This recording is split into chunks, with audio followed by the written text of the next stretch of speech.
Give it a few seconds for it begins. Okay, brilliant. Thank you very much.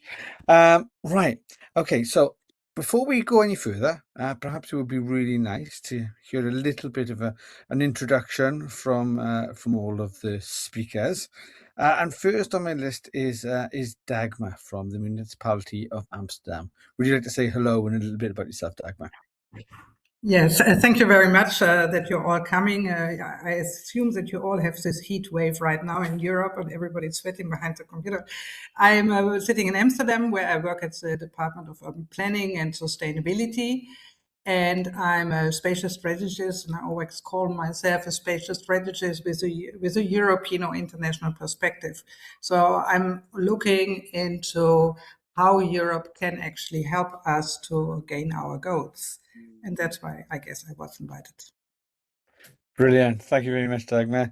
And Laura? Hi, everybody. I'm Laura Johnstone from Dún Laoghaire-Rathdown County Council, which is a suburb town to Dublin City in Ireland.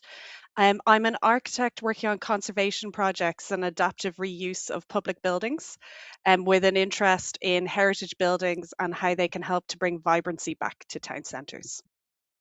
Brilliant. Thank you, Laura. Filipo.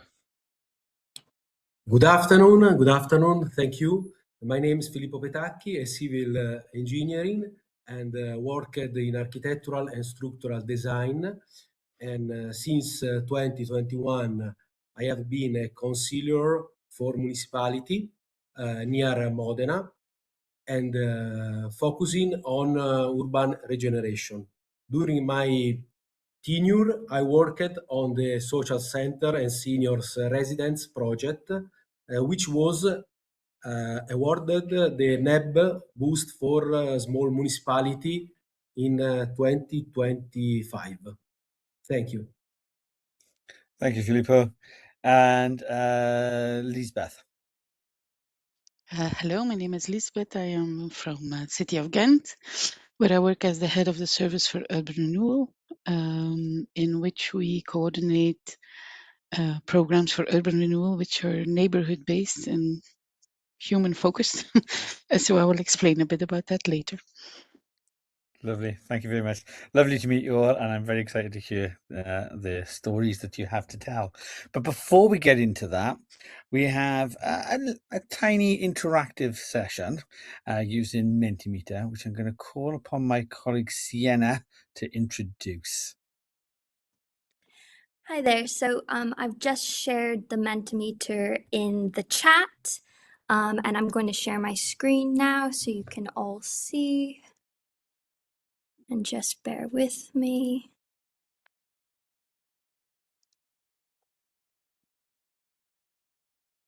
Sorry, I'm sharing the wrong thing, aren't I? You're sharing us. Sorry, 1 minute. How to share window. Not this. No. Okay, sorry. Stop sharing. We did try this before, but always a little bit of new tech. Always works perfectly in practice, never in reality. Yeah, exactly. Okay, so you should be able to see the Mentimeter now. Fabulous. Oh, oops. There we go. Okay, start presentation.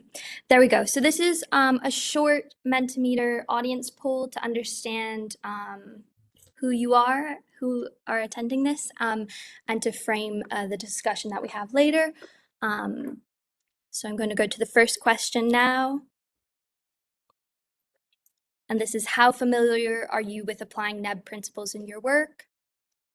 So I see 22 people are logged in.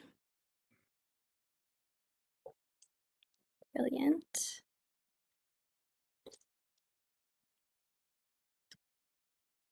So relative familiarity with the NEB principles. Yeah. Brilliant. Just give it another minute, another few seconds. Then we'll move on to the next question. Expert audience. Brilliant. So I'll move us on to the next question. How have you applied the NEB values, beautiful, sustainable, together, to your work? And I'll give a couple minutes for this because it's short answer format.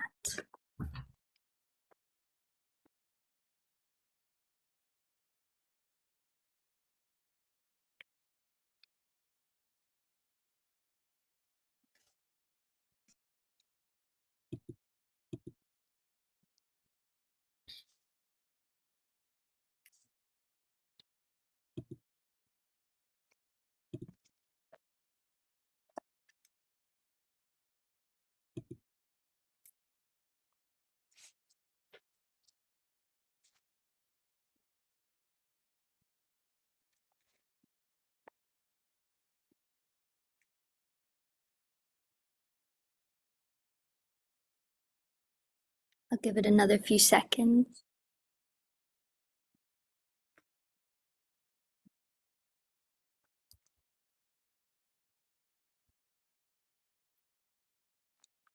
Brilliant. And I'll move on. There's more coming in?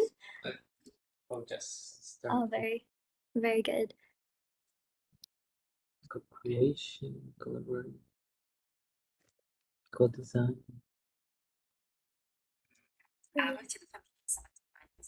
Okay, and I'm going to move us on to the final question now, which is, what is the biggest barrier to translating these NEB values into local action? And so for this, you can vote for multiple, one, whatever is relevant. One, yes, possible.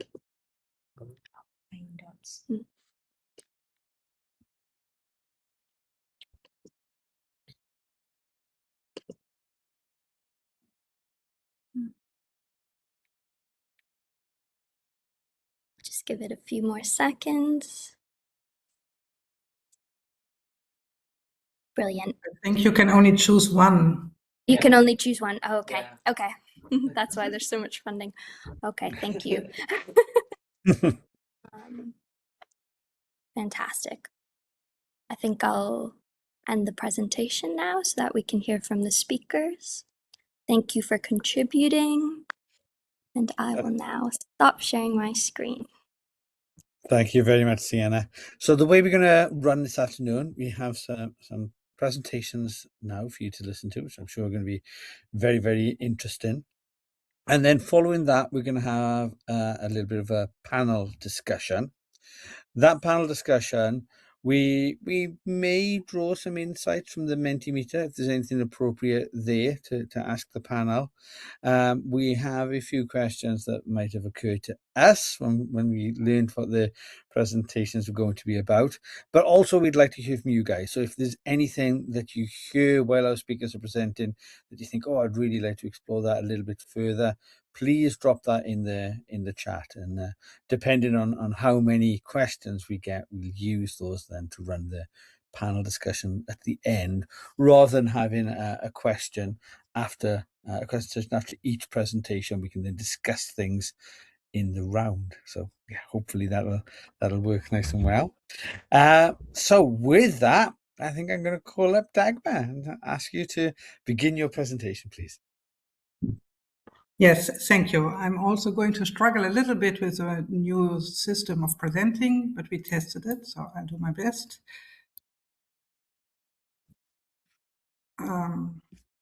Yes.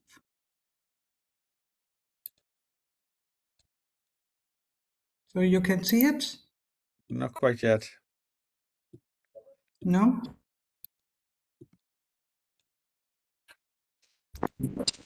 Now? Oh, something's happening. Yes.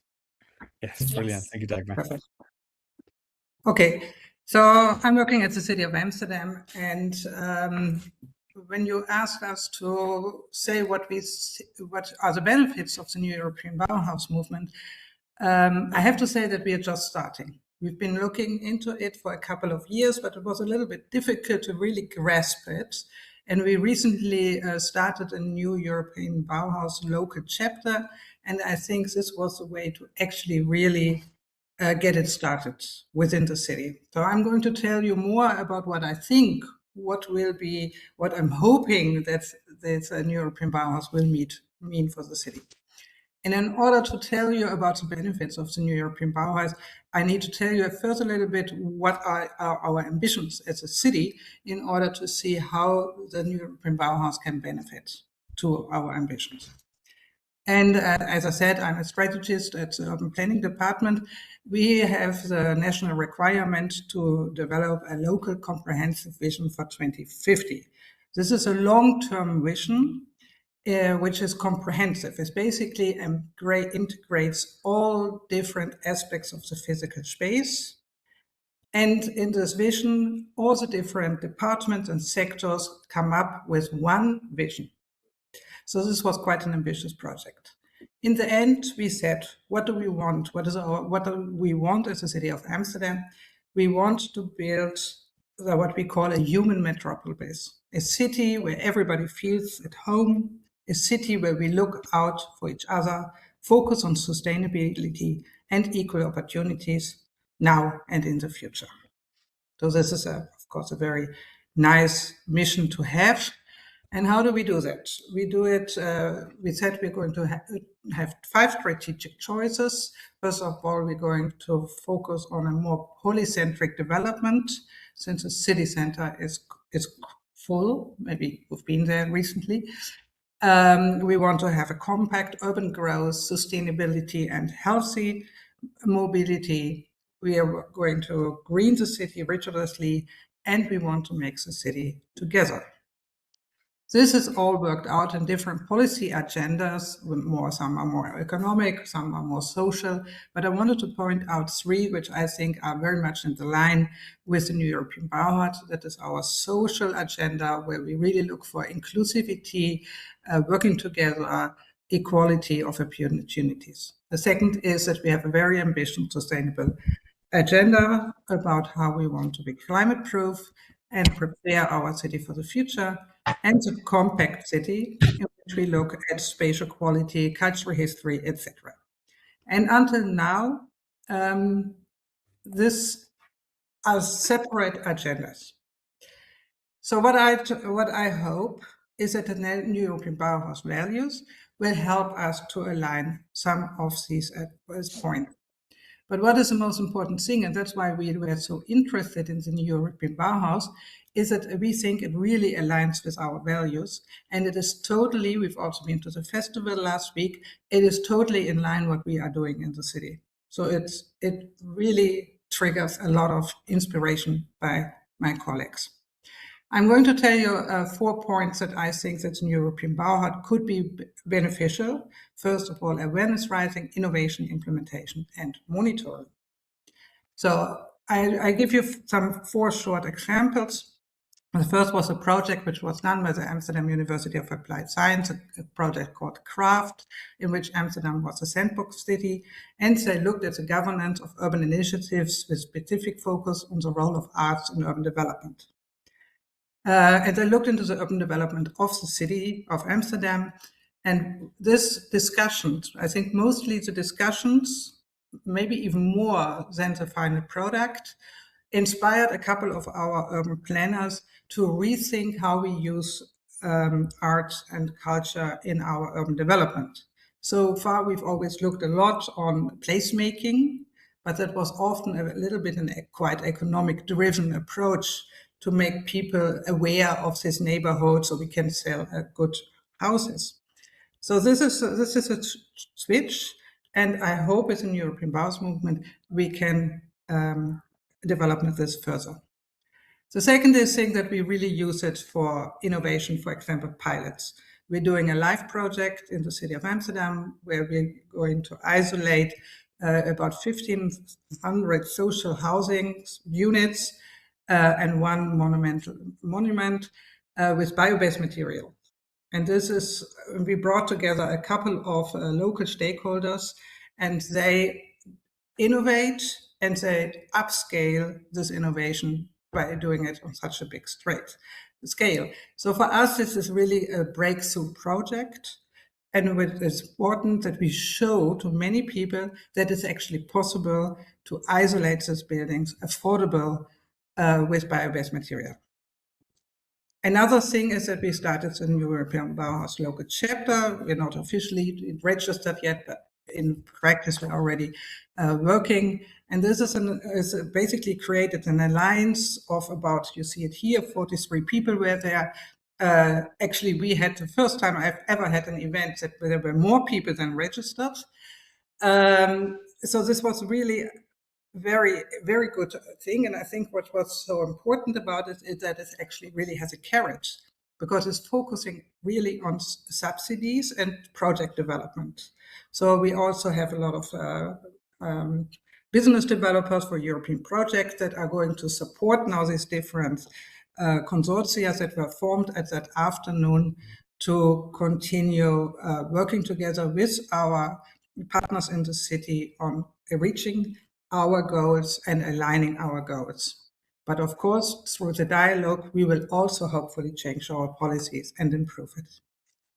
And the last thing I wanted to point out is that the monitoring of our environmental vision, which is currently focusing on the 5 strategic choices. I showed you these choices, but we are not monitoring really the agendas. So we are not monitoring, for example, spatial quality. We have a commission that is evaluating proposals and says yes or no, but we don't really monitor how we ensure that we keep on track with spatial quality. We also don't monitor how we use culture or art in our urban development. We don't monitor, for example, how we deal with digitalization. So I hope that working more together in the European Bauhaus, that we could improve our city to make it more NEB proof. And maybe we can do some researches or some workshops to check ourselves in what we are doing. So this would be my examples I wanted to share with you. Thank you.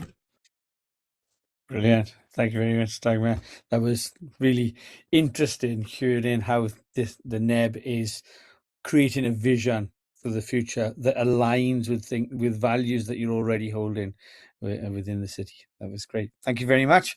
Okay, we won't hold questions at this point. We'll keep questions for the panel discussion at the end, so that all of the speakers get a chance to respond. So from here, I'm going to invite Laura to give her presentation. Thanks. I'm just going to share my screen now. And my presentation is a little different from Dagmar's, as it's more of a case study of how we have tried to implement NEB values. And you can let me know if you're able to see my screen now, I hope. Yes, absolutely. Great. So I will run through this project.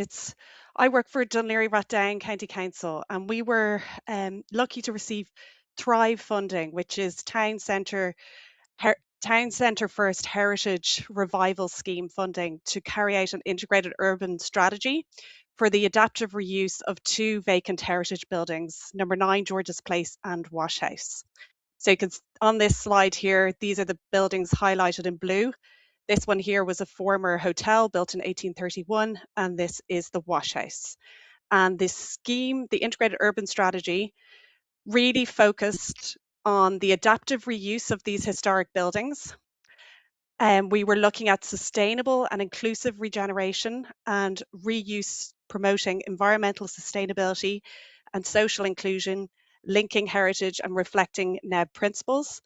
And we were looking at placemaking with well-designed public architecture to enhance the community sense of belonging. While we led on this vision in Dún Laoghaire-Rathdown County Council, it was very much with co-design with the community to the forefront throughout the process. So just to give people a sense of where this is and why it was an important pivotal site in Dún Laoghaire-Rathdown, these are 2 buildings that the council own. They're to the west of the town centre, and they're part of a wider scheme where we're trying to connect the main street of Dún Laoghaire, which runs here, towards the seafront, which you can see here with the piers.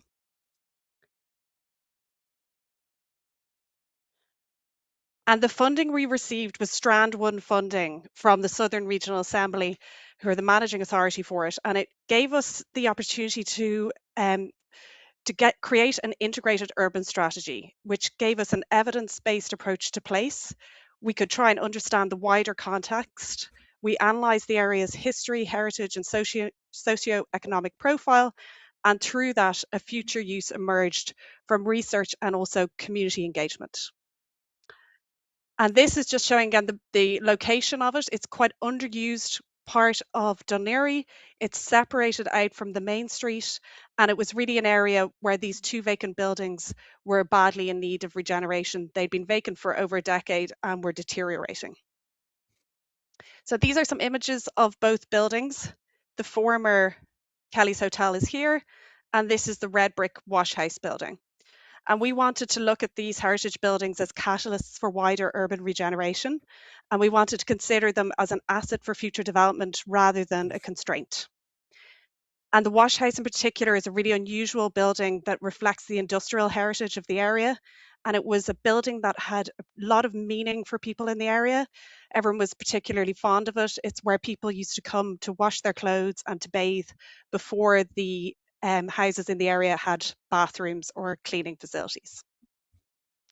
So our stakeholder and citizen engagement consisted of 2 workshops in the wash house. We had over 100 participants. We had an online survey with 184 responses. And then from that, we proceeded with further consultation with 4 interested user groups with the aim of finding a use for both these buildings that would be viable in the long term and would also protect the heritage value of these buildings while bringing vibrancy to the area. And out of this stakeholder engagement process, we discovered that the community were really keen on developing educational and training facilities. They were interested in a social and community hub. They would like to see event, exhibition and performance space, and the idea of art and creative studio space emerged directly from what the community told us at these workshops and within the online survey. So out of that, we decided these buildings should be reused as a centre for creative lifelong learning, with a series of studio spaces to facilitate digital creativity, an opportunity for social and cultural activities, and in the location that would help with our vision in Dún Laoghaire-Rathdown for a creative Dún Laoghaire. And in order to carry out all of this, we needed an anchor tenant who we worked with a local university, an art university, IADT, and we partnered with them to collaborate in order to be able to run this Centre for Creative Lifelong Learning into the future. So quickly, just to show you the plan, this is the wash house here with the former Kelly's Hotel from 1831. There was a courtyard between it and a 1970s lean-to the west of it. And in order to turn this into a Centre for Creative Lifelong Learning, we're activating the courtyard between the 2 buildings as a biodiverse courtyard and an external link between the buildings. We're restoring the facade of the wash house to bring life and beauty back to Kelly's Avenue. We're creating a new extension on the footprint of the 1970s lean-to, and that this is giving universal access from George's Place so that everybody is able to use the building on all levels. I also proposed public realm improvements as part of this project. We very much wanted the buildings, not just to conserve the buildings and bring them back to life, but also to enhance the public realm around them. And there is lots of different elements of this. We use the NEB compass to really consider where we could make changes that would help with inclusivity, age-friendly resting points, tactile and contrasting paving, and also features that would help with sustainability in terms of biodiversity, SUDs, and nature-based solutions for drainage. So we found the NEB compass and the NEB training that we attended as part of the Thrive funding organised by the Southern Regional Assembly. We found that really helpful in terms of developing the design in line with NEB principles. And we continued in the later stages of the design. We got our planning part 8 approved in April.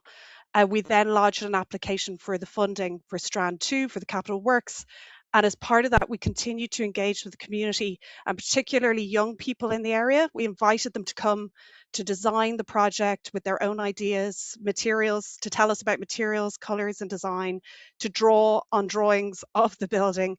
And we found this a really inspiring process that was very enjoyable, and also brought up lots of ideas for how we could bring the buildings to life for young people.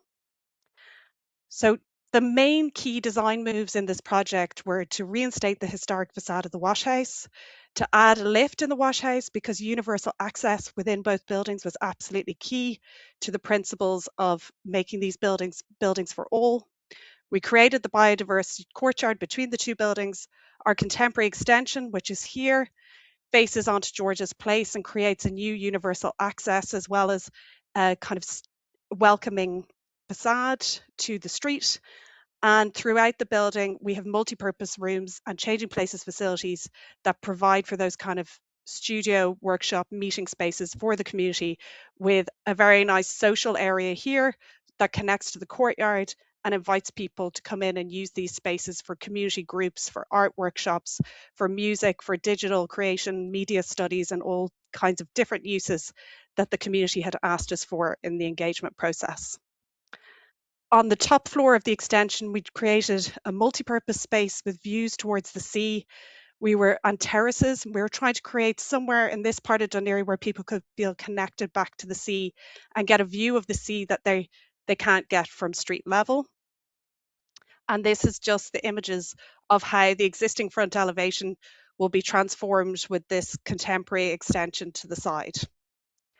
And the wash house existing at the moment with its blocked up windows, derelict and vacant, showing plants starting to colonize the roof. So it's a very poor condition, and we're bringing it back to how it would have looked in 1910 when it served the community as a wash house.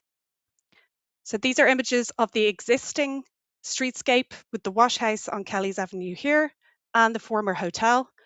And this is our restoration and extension project to bring both these buildings back to life. And what we found in terms of NEB integration was that we wanted to integrate the main principles of sustainability, inclusion and beauty, that participation became a decision-making tool, and that the community did not simply comment on the future use, but they helped create it. We focused on participation and transdisciplinary collaboration in every stage of the project, from community engagement to design development, heritage reuse, and the future community benefit of this centre. And our lessons learned was that we'd like to take a lot of these ideas about consultation and co-creation forward into other projects in the local authority. We want to use engagement to shape project briefs in the future, build local ownership, and that we are looking forward to having community supported projects with long-term resilience. This is just a little 3D of the project, and just to show the context of it, I should have mentioned that there is a school building that will be located directly to the west of it in an old fire station, which will be built up as a new primary school. So it's an area that's currently quiet and underused, and we hope we can bring back to life with this project. Thank you. Brilliant. Thank you very much, Laura. It's really interesting seeing the contrast between the two presentations. So Dagmar talking about a future vision and how that aligns with the current vision of Amsterdam, and then hearing you talking about how that was practically implemented within a project. And I particularly like the ways that you talked about the NEB values being a tool that kind of almost created a lens by which you could see what the community needs were and implement those community needs into the regeneration, and hopefully then also give something that's a bit more, I guess, user-centered and inclusive in the way that it becomes used. Yeah. Brilliant. Thank you very much, Laura. That was fantastic. Filipo, would you like to go next, Thank please? you. I am sharing some videos and slides.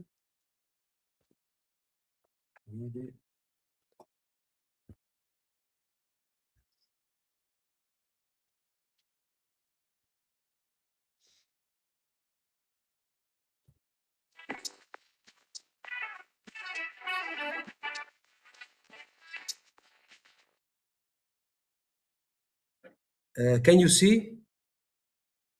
Can you see? Yes. See.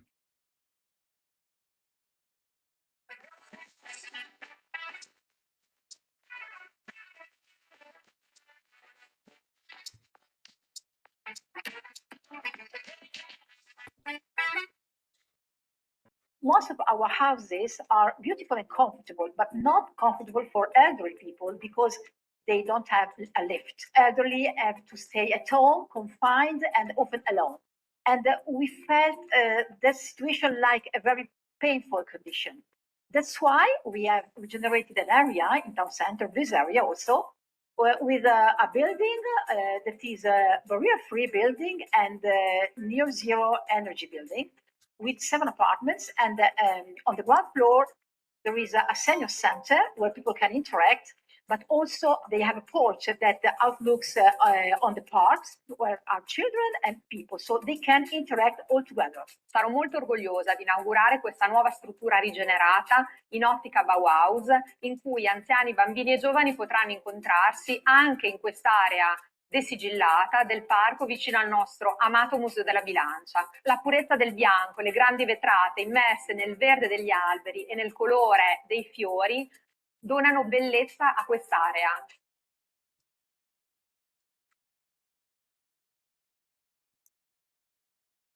Dividi.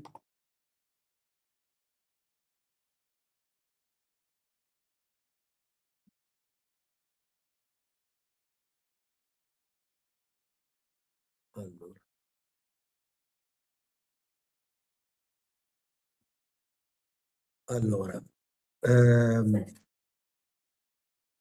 the project was conceived by listening to residents and understanding the daily challenges they face in their home. In 2080, the administration identified a long abandoned building in the town center. It occupied a strategic position for the development of both the town center and its urban park. Filipo, are we meant to be seeing your any slides at the moment? Because we're actually just seeing your Explorer. Explorer and yeah, to us it doesn't look like your presentation is opened. Aspetta, excuse me. Okay. This moment. No, I think we're seeing the wrong window still. But the video, can you see video? The video we saw just now, but the video's ended and it's just gone to your file list.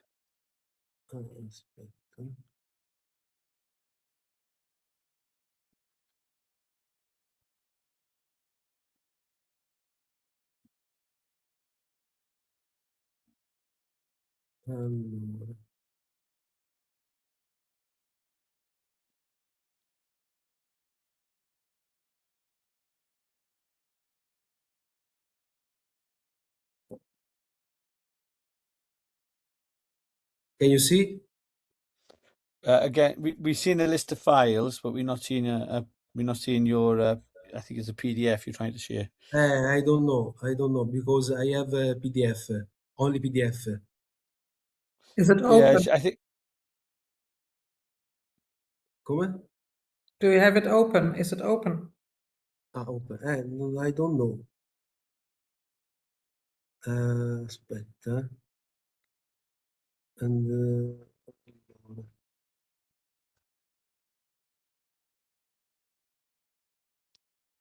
Alternatively, I'm happy if you share the presentation by email with me, and I can share the share the screen, and somebody else can go in the meantime if needed. Excuse me. Allora. Just give Filipo a moment to see if. Aspetta, I don't know. I don't sharing with presentation.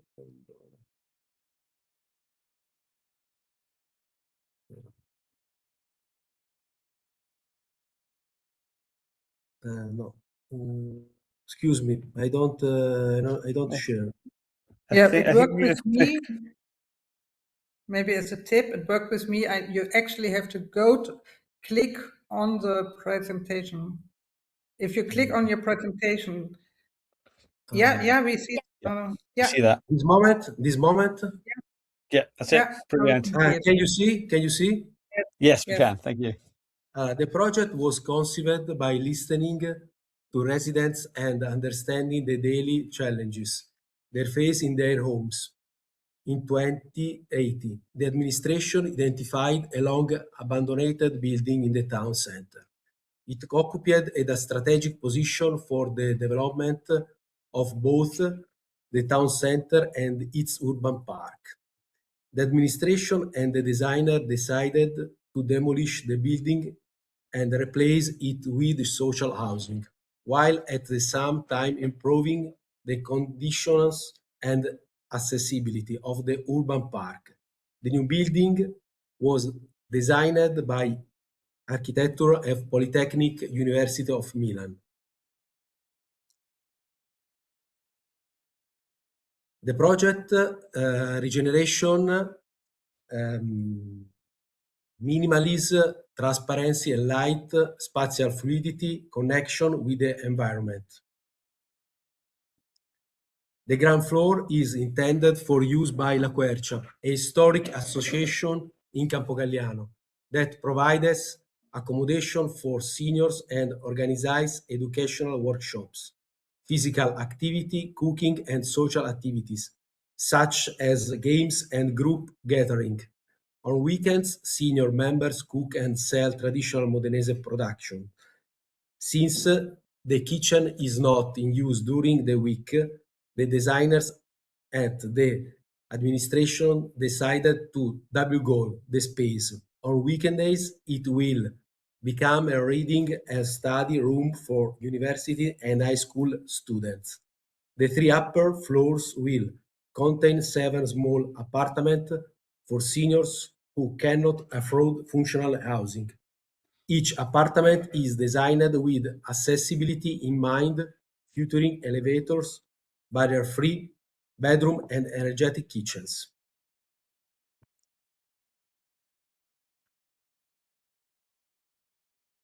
The building regeneration to host activities for seniors, such as cultural gatherings, renderings, a memory gym, birthday parties, and social gathering for choose let alone.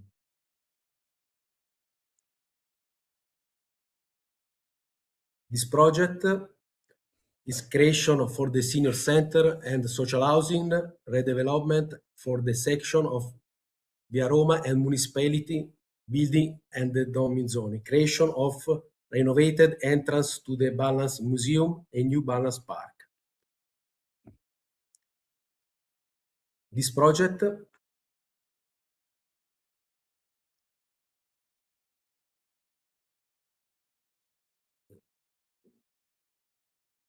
and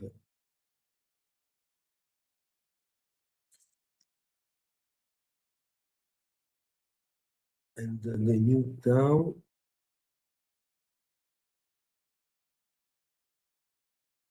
this project and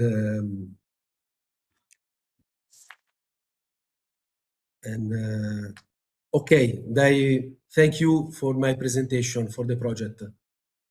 Excuse me, I don't sharing some video. Excuse me. Okay, I finished my presentation. Oh, sorry, Okay. I wasn't sure if you were saying you were going to share another video. Brilliant. Thank you, Filipo. That was great to hear that. Great that we managed to get over the slight technical difficulty with that. I thought it was interesting seeing that one building upon the one that we just heard from Laura in some of those same messages coming through. I think that was really good to hear that mix of achieving beauty, but at the same time needing to really think about the practicality, about basing those practicalities on the needs and the values of the people that are going to use that building. And I thought it was really interesting hearing how you were building into that multiple uses and looking from the outset to achieve that positive social impact from the regeneration. So yes, thank you very much, Filipo. Okay, then we'll move on to our final presenter, which is Liesbeth.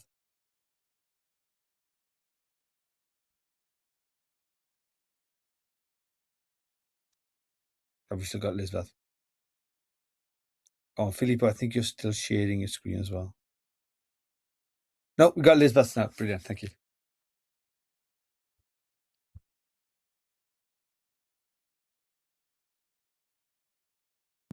Just a moment. Here I am. Right. Am I still sharing my screen now? Yes, you are. Yes. Okay, good.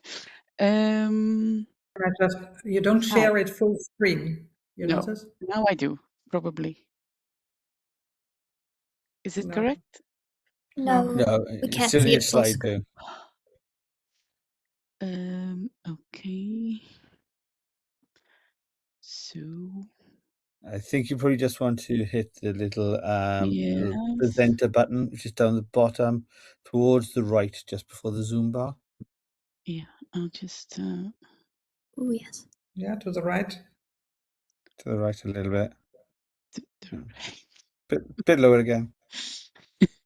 Right here. Yeah. Does it work?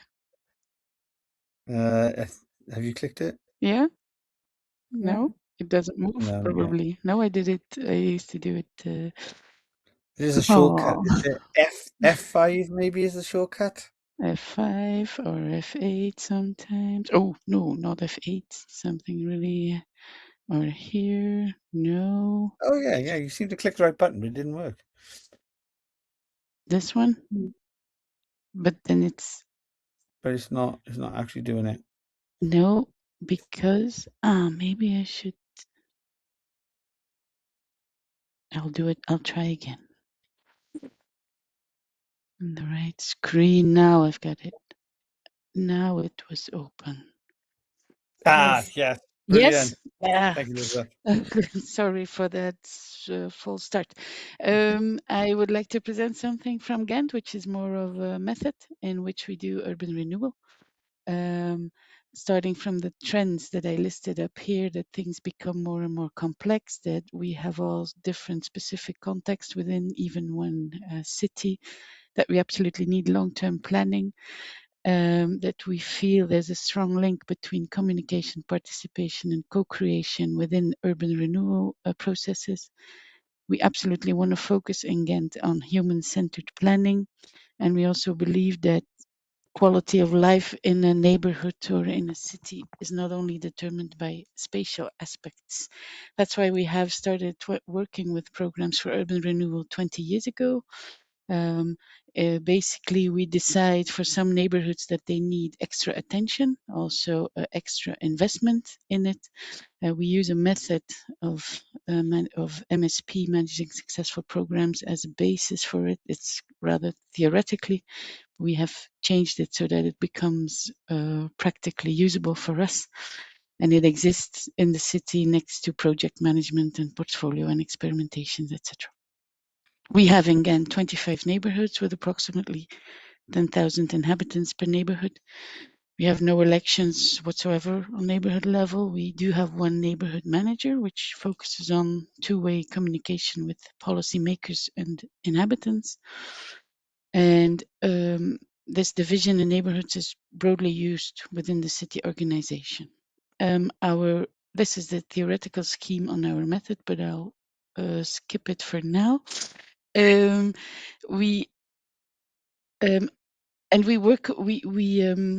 Our overall objective in neighborhoods is to improve quality of life. We refine this general goal neighborhood specific. So neighborhood 1 can have focus more on maybe housing quality and cultural activities, and maybe in another neighborhood it's more like social aspects, healthcare, and the public domain.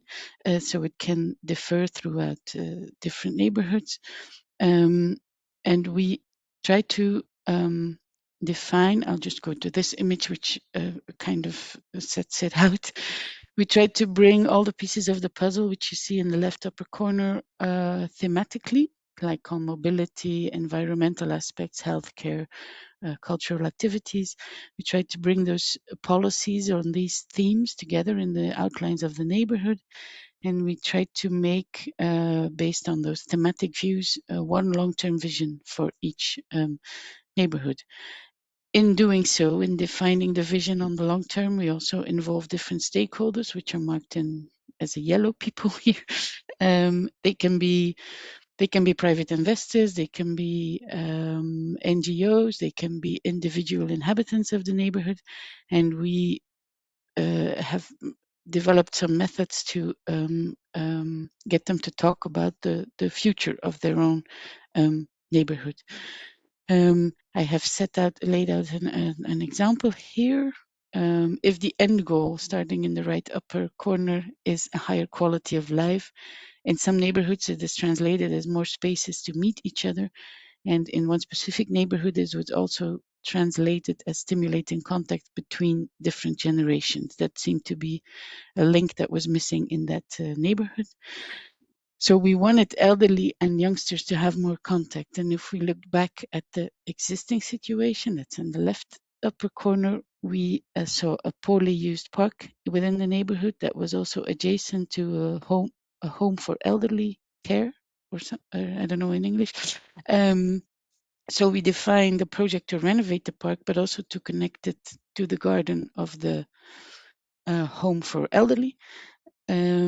In that way, we connected families with their young kids that went to play in the playground to the garden of where the elderly went out to have a break, and that way also stimulated contact between those two groups. This is a bit of an more specific example of how the method works.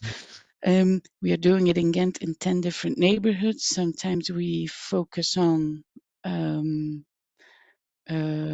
themes that run through the whole neighborhood. Like, for instance, we had a living lab on how to make one of those neighborhoods fossil free.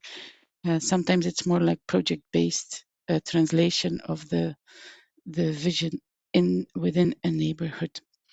We see some challenges and we also have some possible solutions. I'll get to the NEB later.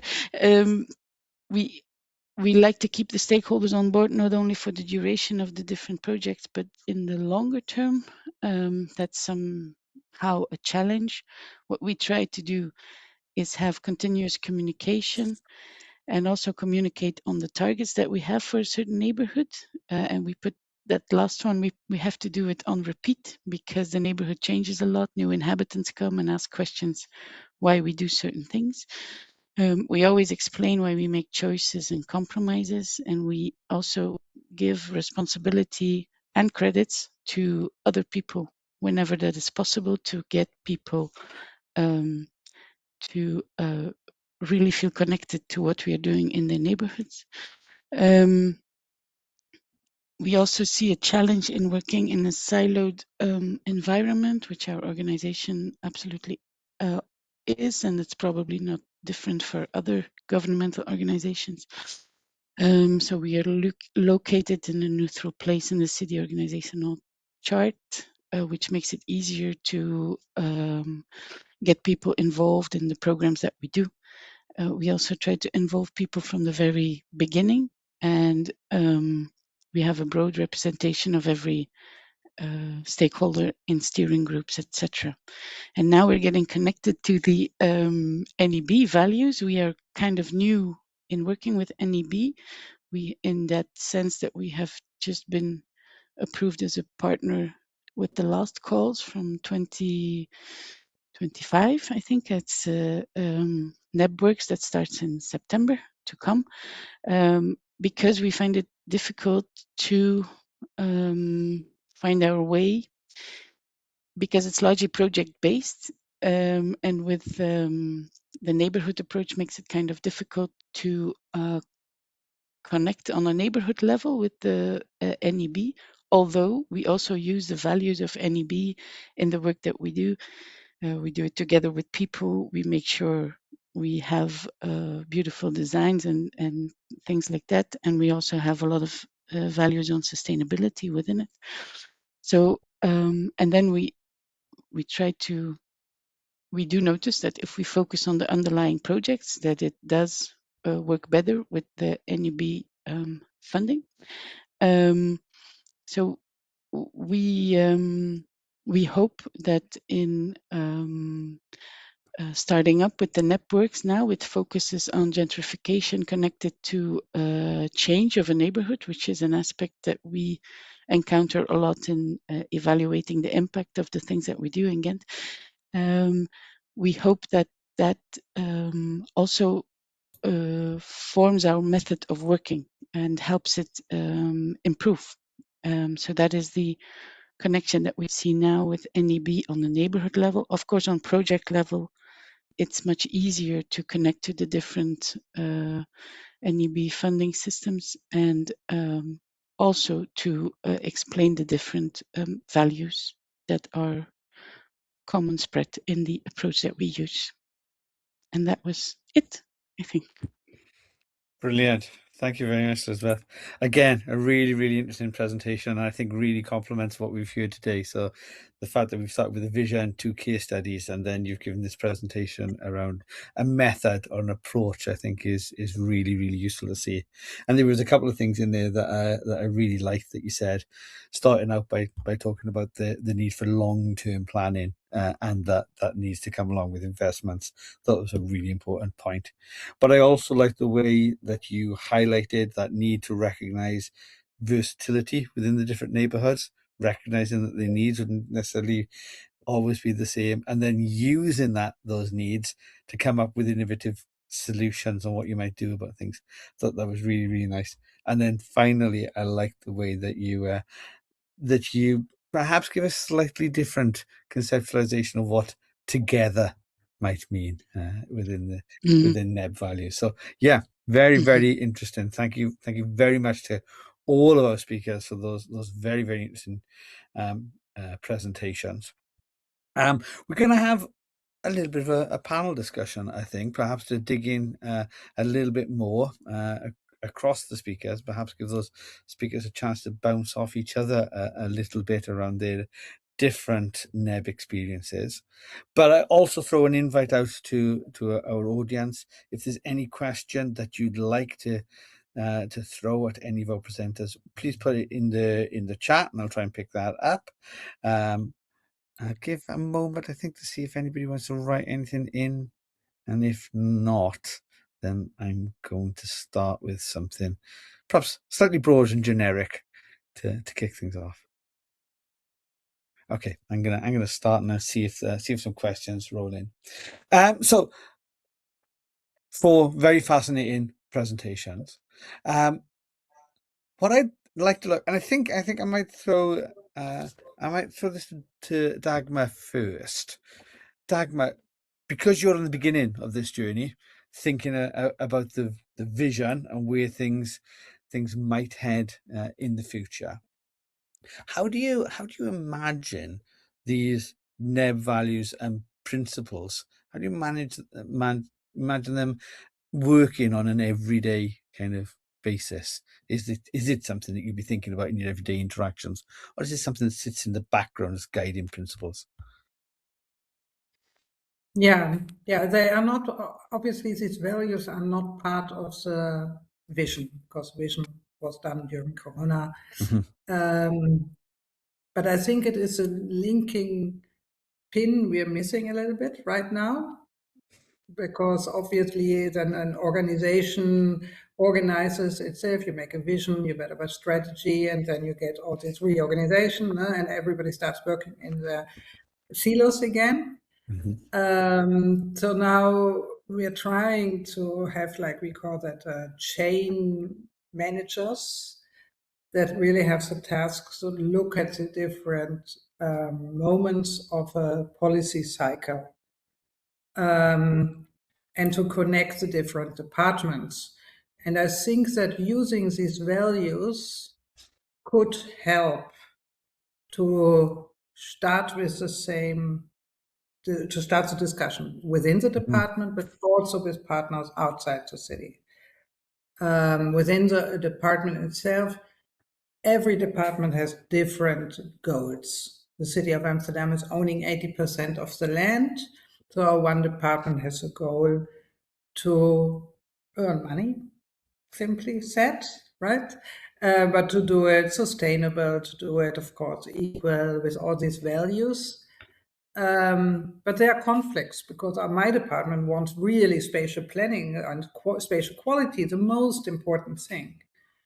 And this discussion is hardly led in the department. So by using these values and agreeing on these values and giving it equal importance, maybe we could get a little bit a different discussion than how it is right now.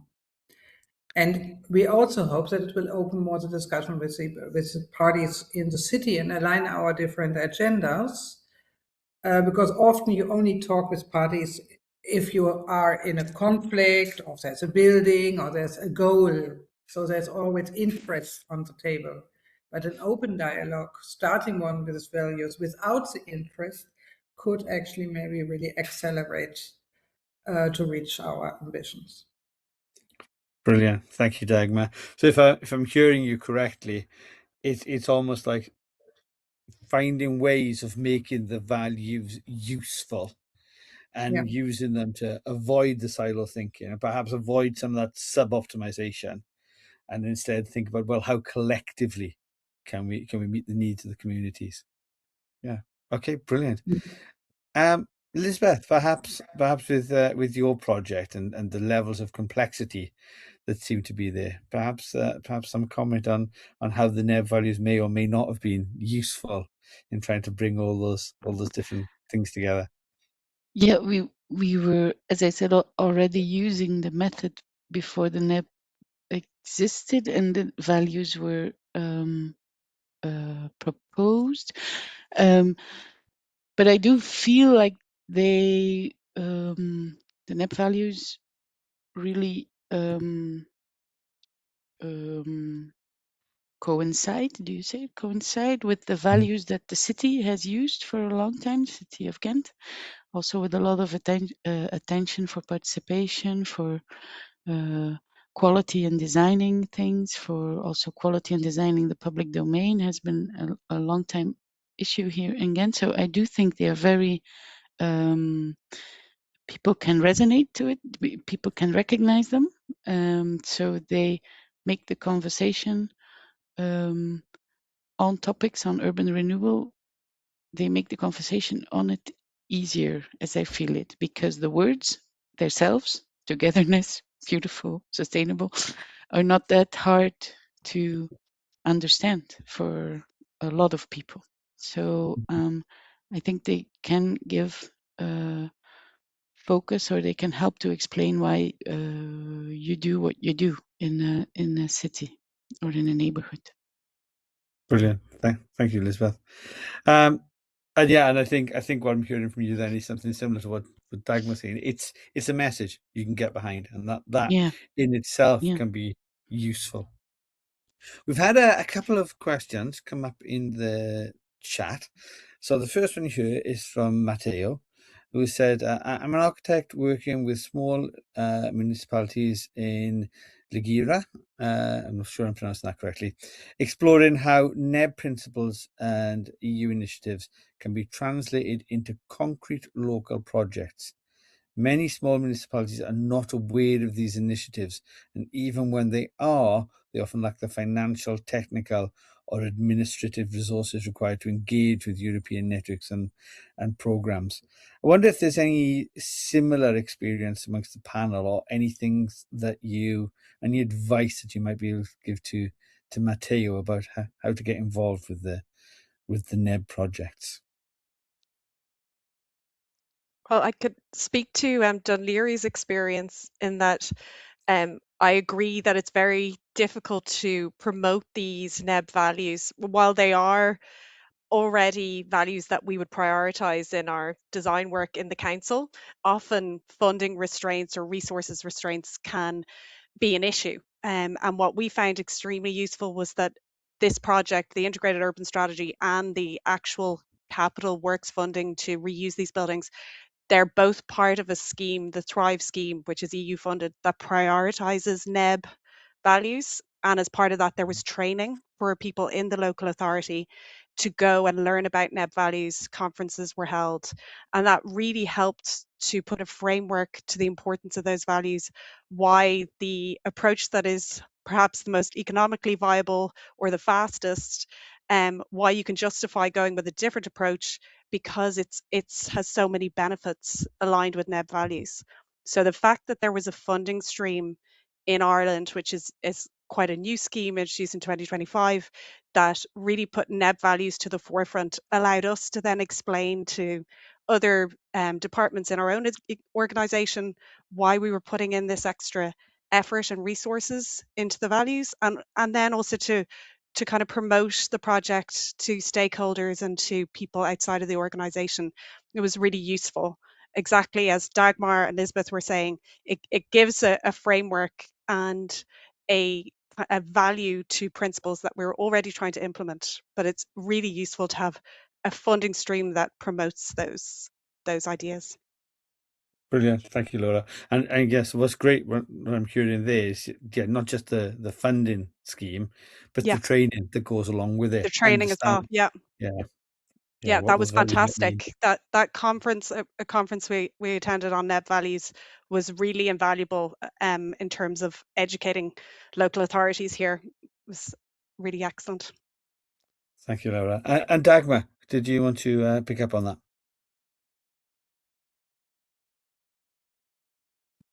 Oh, sorry, Dagmar, you're still muted. Is that better? I Yes. clicked on something. They told me that I left the meeting, but I don't know. Okay, new program. You challenge us. What am I going to say? Oh yeah, that this funding part is really, really important. And I think also the compass. So a compass that is aligned with education, with workshops, a method, like a roadmap, how you could organize these workshops to discuss with other people the values of the NEB, I think would be very useful. But the most important thing is the funding, because that's really what people, that's a joint interest, right? And that's the thing that all those initiatives struggle with. So now we're setting up this local chapter and all these people are enthusiastic. But the only thing I'm really scared of is that last year we applied for 5 NEB projects and we didn't get none, not one. So now I'm having this whole theater, getting all these people engaged and all these things, and then I really hope that we have some success. And the European Bauhaus calls, because they are so close to the daily work of what we are doing in our cities, is extremely compatible. So this is really the thing I see as the biggest challenge right now, that it is just a success. It's such a big success that maybe the European Commission cannot handle it.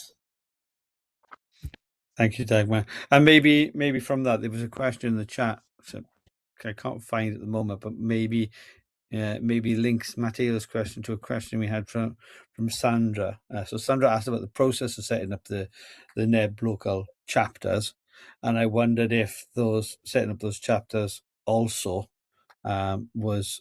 is part of the way that you're letting people know about these NEB values and letting people know about these competitions that hopefully at some point in the future you'll win as well. You want me to answer that? Yeah, yes, please. Yeah. So I was at the week of the region and there was a presentation of this chapter. So it's all very clear on the website, basically. You see what you have to do. What we did is I went through this whole list of the NEB community and looked at every partner who has a address in Amsterdam, and that were 20.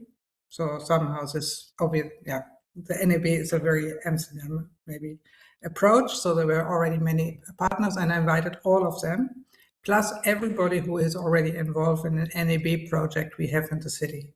I was showing you 2, we have 2 others. So we invited all of them and we said, okay, you're part of our NEB community. So we have a clear selection criterion who we invite and not. Many of my colleagues. We had a first meeting where we presented 10 calls, actually, and people started to form consortia. And now we're meeting on Friday to write the text for the website, and then we're going to launch it and start it. So that's how it works. Brilliant. Thank you very much, Dagmar. Fergal has a sort of practical question, which I'm not sure if it's going to be for the panel or whether it'll be for the NEB team, but Fergal's asking, do NEB project principles apply to green spaces or buildings, or does it have to be both to get NEB funding?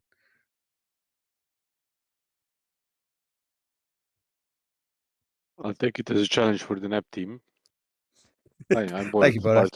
part of the team working at the GRC, coordinating NEB.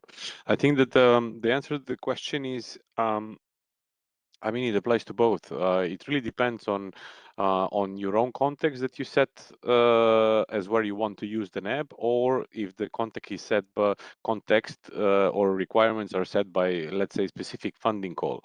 What is really unique to NEB is that whatever either applying NEB to do something with the green spaces or the building, the key part is that you embed both the nexuses, so the three values and the three working principles into the preparation of the plan, developing of the final result. So basically seeing NEB as a lens to plan, design, and implement activities. That would be a very short answer, but definitely NEB doesn't discriminate between the types of projects or the types of spaces, buildings, and stuff like that. It can be applicable everywhere. Thank you, Boris.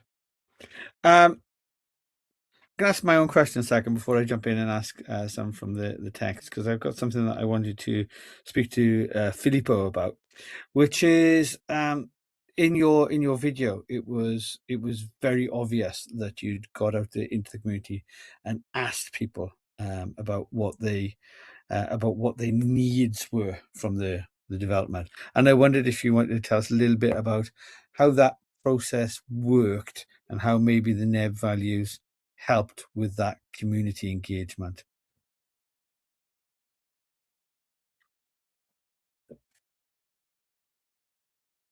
We listened a lot of elderly.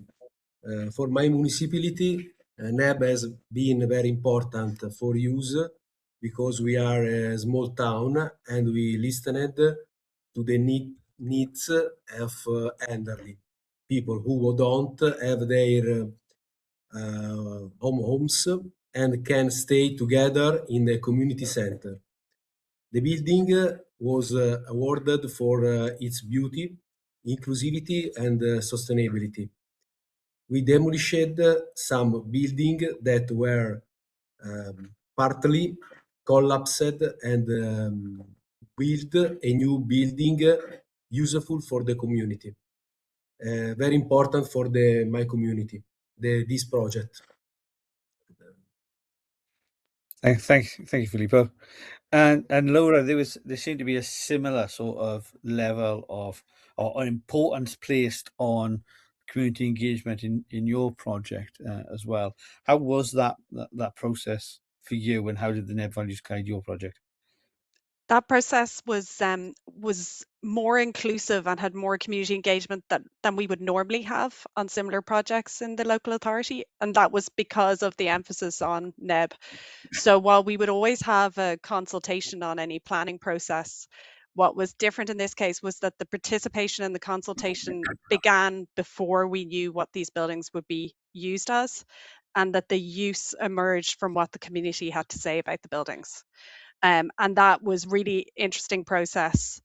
And it was lovely to see how people felt very strongly about wanting these buildings to be brought back to life. They had very strong opinions about what they should be used for. And it really fed into that future use in a really direct way, rather than us coming to the community with suggestions on uses. We flipped it around and we went to them saying, we have these empty buildings, we've been studying the area, we've learned this about the history and the socioeconomic needs, we want to bring life back to this area, what would you like to see these buildings be? And that was fantastic. And the other element of participation that we wouldn't normally have on a project due to resources and time constraints was bringing kids into workshops to give their ideas on design, materials, colours. So continuing on that participation even after the use was found, that's been really helpful. And we've tied in with Open House Dublin, which is an architecture festival that's held in Dublin every year. We've had 2 events in October 2025 and 2026, and we will continue, 2024 and 2025, and we will continue to come back to the community every year at that event to discuss with them the use of the buildings and get their input into it. Brilliant. Thank you, Laura. That's really interesting across both of your responses there. It's interesting to hear, perhaps interesting to hear how unusual it is to not go to a community with an idea and say, what do you think of my idea? Instead to say, there's a problem here. Collectively, what do you think we should do about it? And that does sound like a really interesting sort of obvious way around, but I guess difficult to implement if you haven't got the frameworks in place. Yeah, it puts the framework there to do it, which we find really helpful. Brilliant. Okay, thank you. We had another question in the chat. I think Borat might have already answered it to some degree, but perhaps the panel might have some thoughts on this as well. Somebody was asking about what is the difference then between a NEB project and a living lab, or a NEB chapter and a living lab.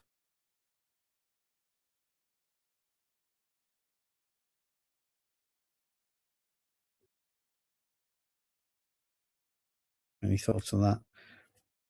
Or was that the one I saw you answer in the chat?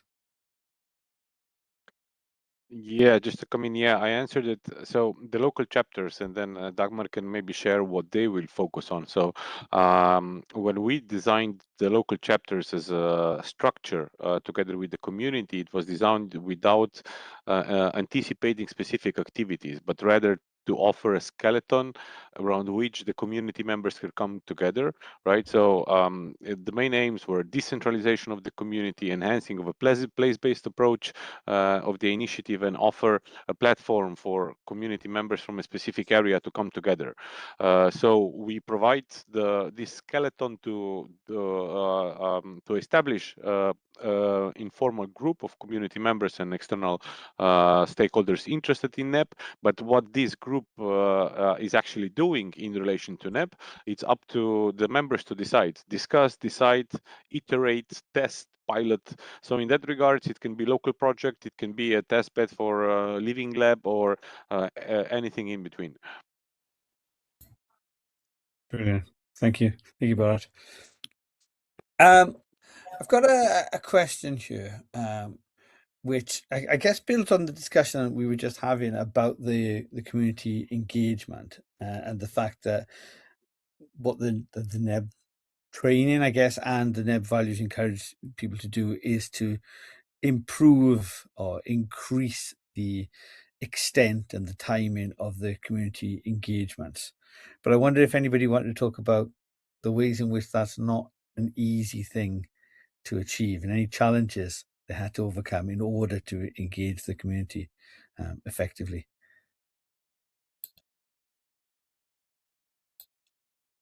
How does this work? Dagmar, I think your hand went up. Yeah, the community engaging actively is always challenging, because it's usually not representation of the whole community.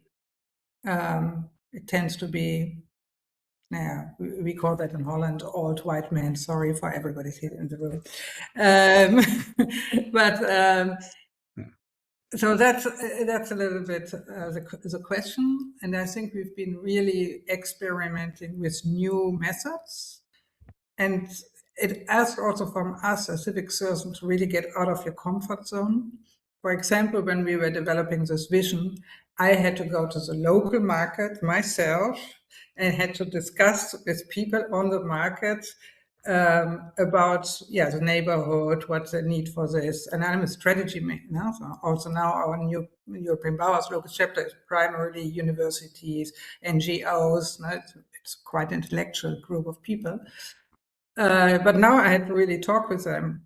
And they were very happy. I will never forget this interaction of this one woman saying, I'm so happy you asked me about where do I want to live. And I was really like, oh, it's really people I'm doing this for. So I think instruments like that is what you need to find out. But if you go for the NEB and you look for NEB partners, then you have the people that, I mean, who knows about the European Bauhaus chapter and movement besides some really front runners that have the time and interest to look into this. Yeah, so there's a couple of interesting points I think that you raised there, Dagmar. One is something that we know all too well in user-centered design, which is that you have to have people that are willing to get out there and get away from their desks and actually out there talking to people, and it's not always an easy thing to do. So I'm hoping that perhaps some of the training that Laura was talking about helps with some of that. But there's also then the other side of it, not engaging with the people who are always the people who engage, the people who make themselves the interested parties, but looking beyond that and finding the real people who are going to experience whatever's being developed. Liesbeth, I wondered if you wanted to make a comment on this as well, because I was thinking about your project and bringing the different generations together. That can't have been an easy task. No, it was not an easy task. Also, having a representation of the neighborhood that is involved in all these processes. Question that we do have to ask ourselves as civil servants in local governments: when did we start finding it normal that we did not get out there and talk to real people? That is also a question that we have to ask ourselves. But anyways, it's in every neighborhood that we work in, always a bit of trial and sometimes an error and sometimes success in reaching out to different sorts of people. We kind of believe in inventing tailor-made and really site-specific ways to communicate with them. For instance, go to activities that are already there and are successful, like the marketplace that Dagmar mentioned, or some other organizations that have existing activities that attract a lot of people, and then to do something extra. Also, individual approaches, be it with a lottery of people that you invite directly to say, we have set up a lottery, your name has come up, we would like to talk to you. Or what we started doing recently now is really go door to door in the neighborhood and just ask people, do you have time for a little conversation or not? Can we come back or not? No problem if they can't or if they don't want to. And also then trying to find good ways to, for instance, involve children or talk in a very specific way to the elderly people who often say, this is for the long-term future, I will not live it anymore. Then they can have a value in talking on how things were before and how things have evaluated. And for children, they look at the city or at the neighborhood in a completely different way. So we try to reach them through the schools and certain activities, taking them for walks and making them point spaces on the map that are important for them. So it doesn't, in our opinion, it doesn't come with a one standard solution, but it's a set of a lot of small things. And the most important thing is that you need time and you need people who are convinced that taking the time in the beginning of a project or a process, as we do, will make it better for sure. But it will probably also save you time in the end when you sometimes end up with people protesting against certain changes or projects.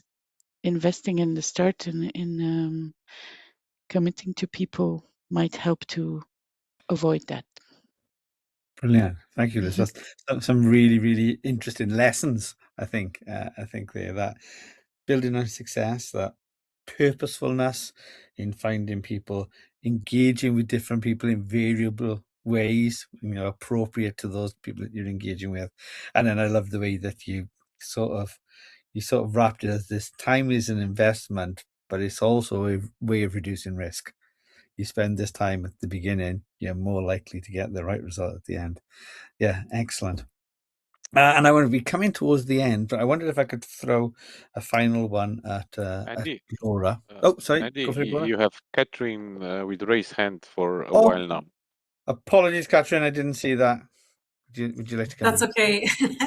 I just wanted to add to some of those capacity building and interactions with communities. I'm working on the Thrive scheme. Laura, that was speaking today, is one of our projects. So we have 14 of those projects in Ireland on the go at the moment, all integrating NEB principles and values. And I think I was part of the evaluation of all of these projects when the applications came in.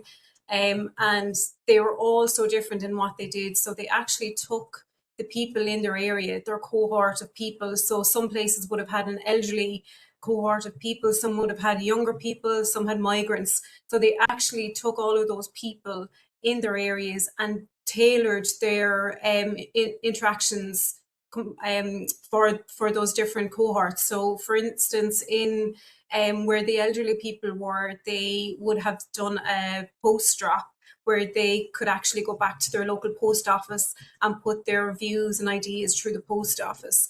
In another area, there was like 55% migration there. So they actually got the migration groups into the building and asked for their advice, what they wanted in the local area as well.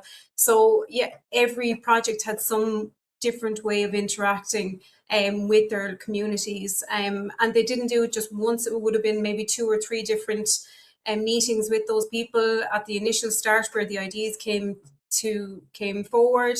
And the second ideas that might have come, and they whittled it down to different ideas. And then the final idea as well of the application that we were sent in for the Thrive scheme. So it was just that. So there's so many different ways that you can interact with the community once you know who you're dealing with, I suppose. That's all I just wanted to add.